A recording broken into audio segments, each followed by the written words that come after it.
नमस्कार दोस्तों, आज हम बात करेंगे जीवन के उन महत्वपूर्ण बिंदुओं के बारे में, अथवा यूं कहो कि कुछ गलतियों के बारे में जो अवगुण हमारे जीवन के अंदर जाने अनजाने पता नहीं कब शामिल हो जाते हैं और हमारी असफलता का कारण बनते हैं।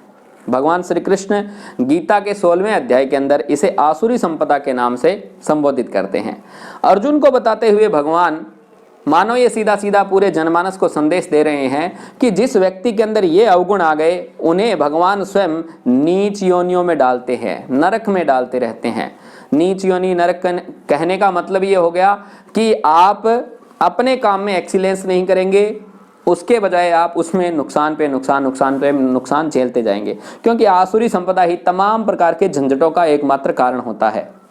आपके जीवन में नाना प्रकार के झंझट है, चाहे वो तबीयत को लेकर के है, चाहे वो फाइनेंस को लेकर के है, किसी भी प्रकार की दिक्कत यदि आपके जीवन में है तो उसका कहीं ना कहीं कारण ये आसुरी संपदा है। उसी पे आज हम चर्चा करने वाले हैं। वीडियो अंत तक देखना, अपने जीवन में आई हुई इन कमियों को गौर से चुनना, क्योंकि हमारा जो मन है ना, हमारी जो बुद्धि है, वो हमेशा अपने आप को सही साबित करने में लगी रहती है। और वो इतने सुंदर शब्दों के मिठास के साथ ऐसे चाशनी लगा करके वो बोलता है कि अपने को लगता है ये अवगुण भी मेरा गुण है। तो वो गौर करना, और कुछ शब्द भी मैं आपको बताऊंगा जो आपको मदद करेंगे कि वो आसुरी संपदा है, दैवी संपदा है। पहला भगवान कमी बताते हैं, पहला अवगुण है दिखावा, जिसे हम सब सरल शब्दों में कह सकते हैं कि पाखंड करना। पाखंड करना वही है कि जो आप नहीं है वैसा आप दिखना चाहे। सीधी सी बात है, जहां कुछ दिखावट है वहां कुछ बनावट भी है, और जहां बनावट करना है वहां कुछ सजावट भी करनी पड़ेगी। और सजावट की आवश्यकता तभी पड़ती है जब आप अपने जीवन के अंदर मूल्यों में गिरावट लाते हैं। कुछ गिरावट है, कुछ कमी है, इसलिए तो सजाना पड़ रहा है। ये पहला अवगुण है। लेकिन चाशनी क्या है? व्यक्ति कहेगा देखो भाई, मेरा मानना है कि दिखावा बहुत जरूरी होता है जीवन में। तो ये आसुरी संपदा है, बच के रहना। दूसरा सबसे बड़ा पॉइंट है घमंड। व्यक्ति कहता है मेरे जैसा कोई नहीं है, मेरे जैसा सुंदर कोई नहीं है, मेरे जैसा धन किसी के पास नहीं है, मेरी बुद्धि बहुत एक्सीलेंस काम करती है। और इसकी सरल चाशनी क्या है? मेरे संबंधों पर मुझे मान है, मेरे धन पे मेरा मान है। ऐसे सुंदर चाशनी से वो हमारे अंदर घुस जाती है। दूसरा अवगुण है ध्यान रखना। तीसरा अवगुण है अभिमान। अभिमान, घमंड, मान, ये लगभग पास पास में ही है, लेकिन सबका अर्थ बहुत ही अलग अलग और बड़े अंतर वाला होता है। अभिमान का मतलब होता है मैं विशिष्ट हूं, मैं कुछ स्पेशल हूं, और दूसरों को भी इस बात का ध्यान रखना चाहिए। ऐसी चाशनी से वो शब्द बोलते हैं, लेकिन ये है दुर्गुण आपका। चौथा है गुस्सा। अब उस गुस्से को भी लोग आइडेंटिफाई करते हैं कि मेरा गुस्सा है ना, वो जल्दी नहीं जाता है, लेकिन भगवान श्री कृष्ण कहते हैं ये गुस्सा आपके पतन का कारण है। और आप देख भी सकते हैं जीवन के अंदर क्रोध में आने के बाद में व्यक्ति कितनी कितनी बड़ी गलतियां करता है। यह भी एक सबसे बड़ा नशा है, इसलिए क्रोध से बचें। पांचवा है क्रूरता। क्रूरता का मतलब ये हो गया कि आपके अंदर दया भावना बहुत ही कम है, और किसी भी व्यक्ति को आप प्रताड़ित करने में एक आनंद महसूस करते हैं। और सरल शब्दों की चाशनी ये कहते हैं कि देखो भाई, गलती करने वाले को सबक सिखाना बहुत जरूरी होता है, तभी तो उसे पता चलेगा कि मैं कौन हूं। लेकिन ये आसुरी संपदा है और आपको इसका पूरा ध्यान रखना चाहिए। छठे पॉइंट के अंदर भगवान हमें बता रहे हैं कि एक आसुरी संपदा है अज्ञान। और अज्ञान का मतलब सीधा सीधा यही है कि यदि आपको अपने क्षेत्र का ज्ञान ही नहीं होगा, अपने काम का, अपने प्रोडक्ट का, अपने सर्विस का, यदि आपको नो हाउ नहीं पता है, आपको ज्ञान नहीं है, तो किस प्रकार से उसमें आगे बढ़ेंगे। और अज्ञान तो जीवन भर के अंधेरे का कारण होता है। अज्ञान को साक्षात अंधेरा ही तो कहा गया है। लेकिन मीठी चाशनी में व्यक्ति जो अज्ञान है उसका समर्थन करने वाला क्या कहेगा कि देखो भी, हर बात को है ना बारीकी से जाने की मेरी रुचि नहीं होती, अपने को तो मोटा मोटा फंडा बता दो बस, बाकी चीजें तो कर ही लेते हैं। लेकिन ये है आपकी अज्ञानता। तो हर चीज को सूक्ष्मता से जाने। जीवन में तभी सफल हो पाएंगे जब आपको हर चीज का बारीकी से, अपने काम का, प्रोडक्ट का, सर्विस का बारीकी से नॉलेज होगा। एक पॉइंट इसका यह है, जिसको 7 नंबर पॉइंट है, कि जो आसुरी संपदा वाला व्यक्ति है उसको ये पता नहीं होता कि किसमें तो लगना है, किन चीजों को छोड़ना है, कहाँ प्रवृत्त होना है। प्रवृत्ति च निर्वृत्तिम च, भगवान ऐसा कहते हैं कि कहाँ पर लगना है, कहाँ किस चीज को छोड़ देना है, यह उनको पता नहीं होता। तो यदि आपको भी ऐसा हो रहा है कि मुझे पता नहीं लगता अभी क्या करना है क्या नहीं करना, तो आसुरी संपदा है, थोड़ा बच के रहें। इसके बाद में 8 नंबर है साफ सफाई, शौचम। साफ सफाई का मतलब सीधा सा ये होता है कि आप जहां बैठते हो वह डेस्क पूरी साफ होनी चाहिए, आप जो कपड़े धारण करते हो वो साफ सुथरे पवित्र होने चाहिए। जैसा भी आप वर्क करते हो, अपने वर्क प्लेस से जिसको प्यार है, अपने स्थान से जिसको प्यार है, अपने आप से जिसको प्यार है, तभी तो जगत उसको प्यार करेगा, उसके काम को प्यार करेगा। तो साफ सफाई, अपने प्रोडक्ट में भी आई हुई गंदगी को धीरे धीरे सुधारते रहें, यह भी साफ सफाई। अपनी सर्विस के अंदर भी आई हुई गंदगी को, अवगुणों को भी निकालते रहें, यह है साफ सफाई। साफ सफाई का मतलब हर प्रकार से साफ होना, यह जरूरी है बैंक बैलेंस को बढ़ाने के लिए। लेकिन जिसमें ये नहीं है उसका बैंक बैलेंस तो जीरो जाएगा, प्रोडक्ट में गिरावट आएगी, उसकी सर्विस को लोग कहेंगे बहुत प्रकार की कमियां हैं, उसके जीवन में तो कमियां आनी ही आनी है। तो यह एक अवगुण है, इससे बचना। 9 नंबर होता है अश्रेष्ठ आचरण। अश्रेष्ठ आचरण का मतलब ये हो गया, श्रेष्ठ आचरण क्या है पहले ये समझना होगा। श्रेष्ठ आचरण ये है कि कहाँ बोलना है, कहाँ नहीं बोलना है, क्या करना है, क्या नहीं करना है। आचरण जो आप दिनचर्या में, अपने जीवनचर्या में पालन करते हो, वह आचरण होता है। और श्रेष्ठ मतलब अच्छे लोगों के सानिध्य में शास्त्र प्रमाणित बात करते हो। अश्रेष्ठ का मतलब उसको मीठी चाशनी में ऐसा बोल सकते हैं कि भाई मैं सब ठीक करता हूँ, मुझे ज्यादा टोको मत। ये आदत आसुरी संपदा है, बचना चाहिए। 10वां पॉइंट है मित्रों, सत्य पालन का अभाव। यदि यह आपके जीवन के अंदर आ गया तो भी आपके जीवन में तरक्की जो है वह हो नहीं पाएगी। सत्य पालन करने का मतलब जो आपने बोल दिया वह आपने लागू कर दिया, और यदि ऐसा आप करते हो तो जीवन में आप बहुत बड़े बनते हो। मुझे एक उदाहरण याद आ रहा है रतन टाटा जी का। उनके जीवन की मशहूर बात है कि वो जैसा बोल देते हैं वैसा करते हैं। उन्होंने अपने जीवन के अंदर शादी नहीं की, उस पर काफ़ी लोगों ने बातचीत की। तो एक छोटा सा प्रसंग है कि विदेश में गए थे और वहाँ पर उन्हें एक कन्या पसंद भी आ गई थी। उसके साथ उन्होंने डेटिंग वेटिंग जो होता है वो सब किया। लास्ट में ये था कि भी अब शादी करने वाले हैं। उसी समय रतन टाटा जी को फ़ोन आ जाता है घर से, उनकी दादी माँ बीमार है। तो वो उस कन्या से बात करते हैं कि अपन चलते हैं भाई, इंडिया में जाके शादी करेंगे। तो उस समय भारत और चाइना का युद्ध चल रहा था। कन्या के माता पिता उसको यहाँ भारत में आने नहीं देते हैं और रतन टाटा जी भारत में आते हैं। उसके बाद में उस कन्या की वहाँ पर उसके माता पिता शादी कर देते हैं। जीवन भर रतन टाटा जी ने विवाह नहीं किया। किसी ने पूछा क्यों नहीं किया, तो बोले मैंने उसे कहा था कि मैं तेरे साथ ही विवाह करूँगा। तो उसकी जुबान, कहने का तात्पर्य है कि उस लड़की की जुबान और उसकी जुबान में क्या फ़र्क हुआ, तो वो मुख्य जुबान यही था। लोग आजकल कहते हैं कि भाई ये रतन टाटा की जुबान है, इसीलिए तो वो आज इतने द ग्रेट रतन टाटा जी हैं। तो अपने सत्य पालन का यदि आपके जीवन में अभाव है तो भी आप तरक्की नहीं कर पाएंगे। जो बोल दिया वैसा करना चाहिए। अपने प्रोडक्ट के लिए आपने जो वादा कर दिया, आप अपने सर्विस के लिए जो वादा करते हैं वो पूरा करना चाहिए। लेकिन इसकी ठंडी चाशनी क्या है, मीठी चाशनी क्या है? आसुरी संपदा वाला व्यक्ति कहता है कि जरूरी नहीं है सब जगह सच ही बोला जाए। यदि बात बात में ऐसा भाव है तो ध्यान कर लो, यह एक आसुरी संपदा है जो जीवन में गिरावट का सबसे बड़ा कारण है। 11 नंबर बात उसकी है कि झूठ पर विश्वास और अमल करना। श्री रामचरितमानस में आया है, झूठा ही भोजन झूठ सबेना, यानी वो झूठ को ही खाते हैं, झूठ ही बोलते हैं। सब जगह ऐसे झूठा उनका आचरण रहता है और उनको लगता है कि भी दुनियादारी करनी है ना, तो झूठ और नौटंकी करने पर बहुत ज़्यादा आपको अमल करना पड़ेगा, तभी जीवन में आगे बढ़ोगे आप, ऐसा उनका विश्वास रहता है। लेकिन आसुरी संपदा है, बचना चाहिए। इसके बाद में 12 नंबर है, उन लोगों का एक मोटो होता है कि ये जो संसार जो चल रहा है ना, उस संसार का ऐसा है कि कोई पालनहार नहीं है, ऐसे ही चल रहा है। नर मादा की हवस है, हवस के कारण सब लोग पैदा होते हैं और इसी से संसार चल रहा है। मतलब क्या है, उनका कहीं वो बिलीव सिस्टम नहीं होता कि कोई भगवान है वो आपको देख रहा है और आपको उनके कर्मों का दंड भी आपको भुगतना पड़ेगा, अपने किए हुए कर्मों का दंड भी। लेकिन उनकी धारणा ही ऐसी है, तो ये यदि है तो इससे बचना चाहिए।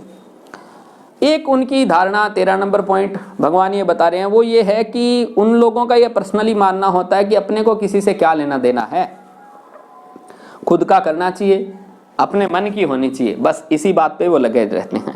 कोई कहता है भाई साहब आपके प्रोडक्ट में ये कमी है, किसी को नुकसान हो जाएगा, बोले अपने को क्या करना भाई, अपने मन की होनी चाहिए ना, फायदा हो रहा है, ये हो रहा है, आपकी सर्विस में ये कमी है, अपने को क्या लेने देना भी। ऐसी उनकी एक सोच रहती है। जिसकी ये सोच है उसकी सोच यह कामयाब नहीं होती और उसको जीवन में उच्चता श्रेष्ठता प्राप्त नहीं होती है।